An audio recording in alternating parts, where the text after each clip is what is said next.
اس کے بعد تیسرا مرحلہ شروع ہوتا ہے،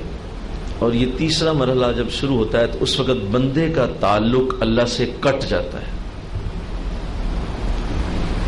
اللہ، کیونکہ پھر وہ طلب، پہلے خیال تھا پہلے مرحلے میں، پھر وہ طلب بنی، اور پھر وہ طلب جو ہے وہ ہرس بن جاتی ہے، ہرسیہ، لالچیہ، پھر وہ ہرس بن جاتی ہے، جنون بن جاتی ہے،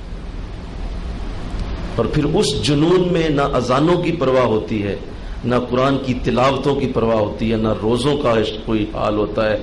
نہ کوئی حضور کی سنتوں کا خیال ہوتا ہے، نہ اس کے لیے کسی نیکی کی دعوت کا کوئی مزہ رہ جاتا ہے، کیونکہ وہ جنون اس حد تک طاری ہے۔ یہاں پھر حضور کی حدیث آتی ہے، آقا علیہ السلام نے فرمایا الدنیا جیفۃ وطالبھا کلاب، دنیا ایک مردہ جانور ہے اور اس کے پیچھے بھاگنے والا کتا ہے۔ اب یہاں انسان کی حالت تیسرے مرحلے میں داخل ہو جاتی ہے، اور وہ بظاہر انسان ہے لیکن حضور کے لفظ ہیں کہ وہ کتے کی طرح ہوتا ہے، چاٹ، جس طرح ہر وقت کتا زبان لٹکائے پھرتا ہے کہ کسی سے مجھے جگہ سے مجھے میرا گوشت اور میری ہڈی مل جائے، ایسے وہ ہر جگہ بس دنیا کی طلب میں پھرتا ہے۔ وہ کعبہ بھی جائے گا تو اس لیے کہ سنا ہے کہ کعبہ جانے سے لوگ امیر ہو جاتے ہیں، اس کی نظر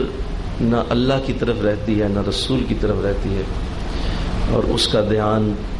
نہ قرآن کے لیے ہے، نہ اس کو کوئی اس میں کوئی اس کی دلچسپی رہ جاتی ہے، اس کا تمام ایک اندر سے جسم اور روح مل کر